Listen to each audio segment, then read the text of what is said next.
Satreskrim Polres Malang telah mengamankan terduga pelaku yang membunuh Ponimah warga Desa Druju, Kecamatan Sumbermanjing Wetan, Kabupaten Malang, Senin, 13 Oktober 2025, malam.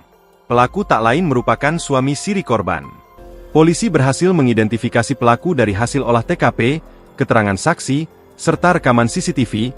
Kapolres Malang, AKBP Danang Setio mengatakan pelaku yakni berinisial FA warga Desa Krebet, Kecamatan Bulu Lawang, Kabupaten Malang. Danang menjelaskan, pelaku berhasil diamankan setelah pihak kepolisian melakukan serangkaian penyelidikan. Berdasarkan hasil rekaman CCTV memperlihatkan sebuah truk warna kuning melintas menuju ke lokasi kejadian. Bukti rekaman ini menjadi bukti kuat polisi untuk mengungkap kasus tersebut. Selanjutnya, pelaku berhasil diamankan di rumahnya tanpa perlawanan. Sejumlah barang bukti juga diamankan diantaranya truk Mitsubishi warna kuning, balok kayu, handuk merah, dan pakaian korban. Pelaku beserta barang bukti kami bawa ke Polres Malang guna dilakukan pemeriksaan lebih mendalam, tegasnya.